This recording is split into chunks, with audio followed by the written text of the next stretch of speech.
ni DUTV nk'uko musanzwe mubizi murashikirizwa na Dave. Nkaba nkwibutsa nimba ari irya mbere uje kwicano gukanda subscribe, gufungura inzogera kugira ubashe kubana natwe mu biganiro tuzoza turabashikiriza hano. Reka nizere ko ugiye kubana nanje mu kiganiro kugeza kirangiye, ndazi neza ko kizogufasha.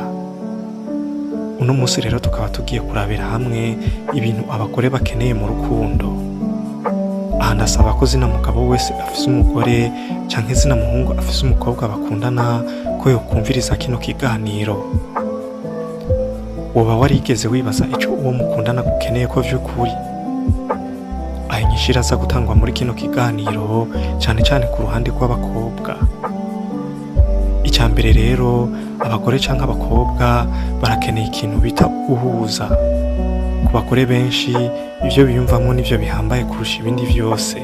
Barakunda cane ko iyo bariko baravugana n'uwo bakundana ko abumviriza neza bagahuza ku vyo bakenera. Bakunda umuntu abatega amatwi kandi abatahura. Ica kabiri, barakunda cane umuntu w'umwizigirwa. Iyo umukobwa canke umugore adashobora kukwizigira, ntazigera yumva ko afise umutekano mu rukundo rwanyu. Rero umuhungu canke we mugabo nyumva, gerageza uburyo bwose ivyo wavuze canke wamusezeraniye ubishitsa nk'uko wavyemeye.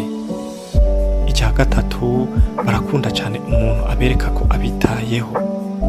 Burya iki kintu kiri ngombwa cane ko umukobwa yitabwaho neza mu rukundo. Barakunda cane umuntu abafata neza kuko bituma yiyumva ko ari ubudasanzwe. Ukwiye rero kumufata neza nk'urugero mu gitondo iyo umwandikira amajambo meza y'urukundo yo kumwipfuriza igitondo ciza, kandi iyo muri kumwe ukamwereka ko binezererewe, ndetse n'iyo muri mu bantu benshi ukamwereka ko umwitayeho nko kumufata ikiganza muri ko muratembera. Utumenyetso duto duto tw'urukundo turatuma yumva ko akunzwe vy'ukuri. Icya kane, abagore canke abakobwa barakunda umuntu agira effort mu kwibuka ibintu vyabo. Nk'imisi ifise ico ibibutsa mu buzima bwabo, nk'urugero amatariki y'amavuka yabo, amatariki mwakundaniye ko, nyene amatariki abibutsa ibintu vy'agaciro mu buzima bwabo kugira uyimunezerezemwo, nko kumuha impano nziza. Ndumva narakoze ikiganiro cerekana uburyo woha impano umukobwa n'amajambo wokoresha mu kuyimuha akavyishimira mugende mu kirabe kirahari.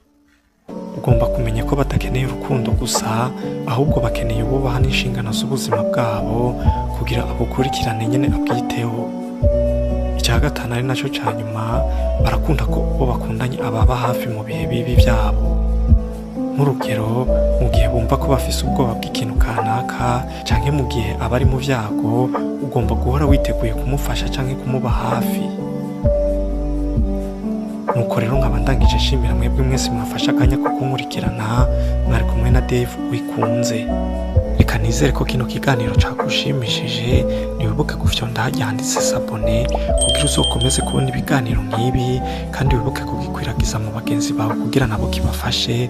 Murakoze cyane, mugira ibihe vyiza.